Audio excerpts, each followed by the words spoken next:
So, how's the lady garden? Time to trim the downstairs verge and talk all about Opus, the brand new horror offering from A24. Now let's get into it.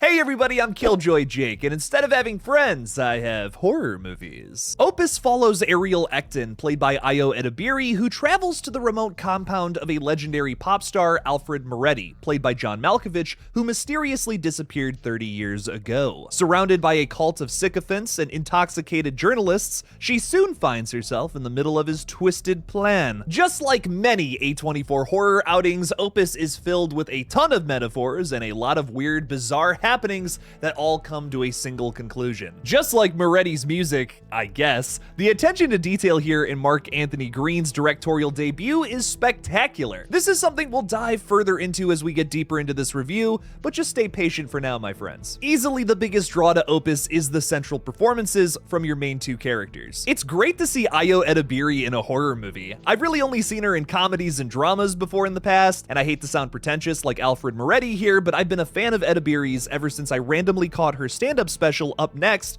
on Comedy Central one day. She's of course a standout on The Bear, which might be my favorite show on television right now, and I can't believe I still haven't seen Bottoms. Ayo and Rachel Sennett in the same movie? I need it! Edebiri kills it as a leading lady here, and I really hope she comes back to the genre sometime soon. And I think this goes without saying, but John Malkovich eats up every scene that he is in this one, even if some of the ebb and flow of this movie isn't all that. Speaking of which, I think this is one of those A24 vehicles that you just simply have to be patient with, because this flick is absolutely not about the journey, much more so about the destination. A lot of this movie ends up feeling like a lesser version of a way more popular flick in A24's catalog, except it does get to explore a very different theme. When we got about like 90% of the way through this movie, I was ready to write this one off as like, whatever, wasn't really for me, not very great. But then the ending happened, and honestly, it gives a whole new meaning to the entire thing. So for me at least, this movie ends up being a mixed bag rather than just a total redundancy. It makes up for a lot of the very easy to draw comparisons between this movie and another cult horror flick that came out in 2019 from the same company. Anyways, I think it's time to talk about spoilers for this one, so if you have not seen Opus yet, go check it out and then come on back. Spoilers ahead, you have been warned. The word opus is defined as an artist's work, usually on a larger scale. I think in this movie's case, it may even be short for magnum opus, which is of course an artist's greatest work. Alfred Moretti is constantly referring to his new album that way, pretentiously titled Caesar's Request. It's a title that makes me want to literally throw up, especially when he explains why it's called that. Even in the eyes of the peasants, royalty is still considered as such. Like, shut up, dude. I've never wanted to punch John Malkovich more in my entire life. This is all kind of brilliant though, because even though as this movie progresses, you gradually start to hate this guy more and more, he gets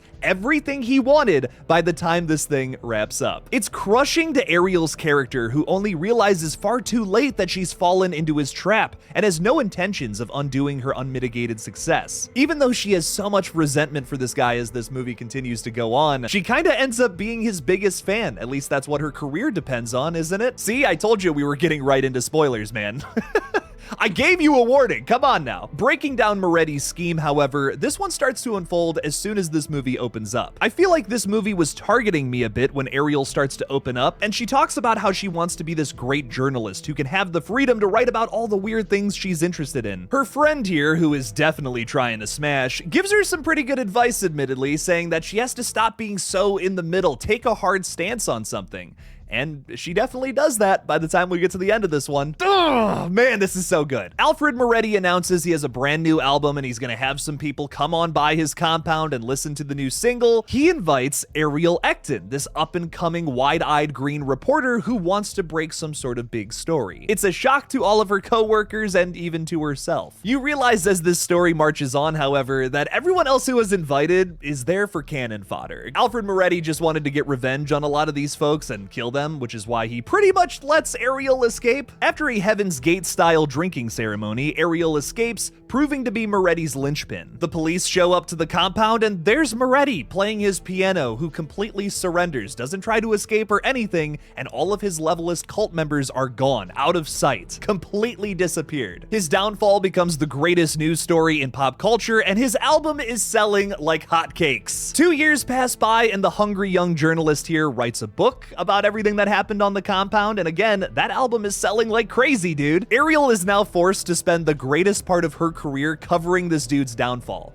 which is exactly what he wanted. You think it's totally over for the guy when Ariel visits him in prison, but he's sitting there with an orchid, which flowers have so much meaning in this movie, which I think is really interesting. Orchids tend to resemble like luxury or power, and he has all of the power in this situation, even sitting in a prison cell. He has put Ariel in a position where she has to write about him for her career to succeed. She is trapped in that situation because of her own self-interests. I also think that Moretti's character just in general represents all the things that us artists will get in our heads about when it comes to creating something great. We feel like we have to do this massive self-sacrifice in order to achieve greatness, but the truth is there is just a bout of luck to it, which does get explored in this movie, which I want to talk about in a second. But I do have some overall criticisms of this movie, because even though the themes of suffering for your art are so prevalent and so focused, really sharp, really well done, there's some elements to just the journey overall that I guess I just wasn't crazy about. There are so many moments in Opus that remind me a lot of Midsommar, a admittedly much more popular A24 horror flick that's way more easily recognizable. I think if you try to do any sort of cult horror at this point that revolves around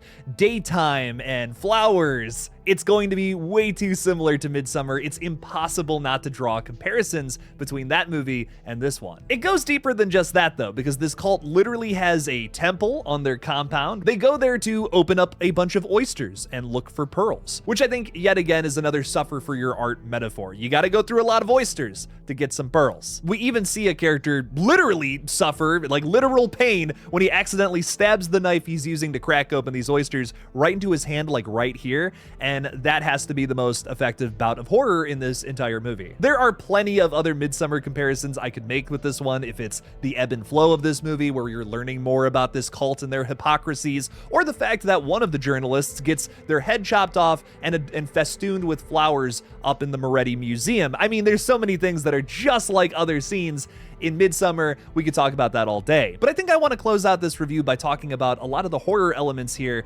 where there's so many good ideas, but I don't feel like anything actually really affected me in this film. Another character who gets invited to the compound alongside Ayo Edebiri's character, what is her name again? Ariel, like the mermaid. She's this super attractive influencer named Emily, who I guess got some not so great looking paparazzi shots of Moretti at one point.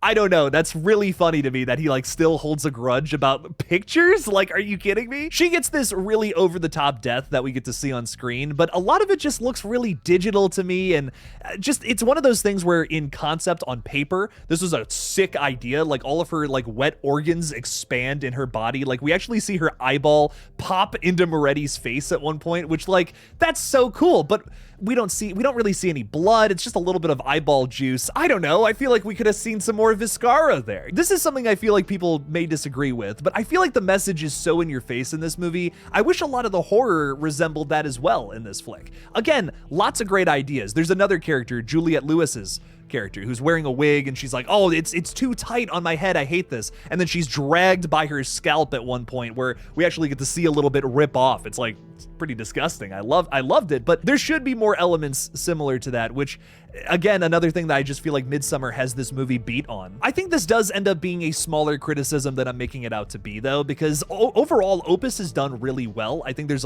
some excellent penmanship here that has me impressed and has me excited to see whatever Mark Anthony Green does next. But overall, I just wish that it was a tad more tough to watch, I guess, because it's insufferable. I mean, oh my god, hanging out with John Malkovich's character here, I want to punch him in the face, like I said earlier, but I wish it was a little harder to watch, a little grosser. We could have delved deeper into that department to match the intensity of the themes prevalent here. I still really enjoyed Opus. I'd still call it a pretty big surprise. I did enjoy, I wouldn't call it best of the year or anything like that, but definitely a worthy watch. Very thought-provoking, but a tad underwhelming with the actual horror elements. Hey, ladies and gentlemen, if you like watching this crazy-ass review, please make sure to subscribe to this page. Your boy wants to hit 40,000 subscribers by year end, so help me out by smashing that little red button. Also, check out my horror gaming channel, GullGotha, for some crazy streams and some really fun videos. Thank you to everyone who supports both of my channels. What did you guys think of A24's latest movie, Opus? Let me know down in the comments below.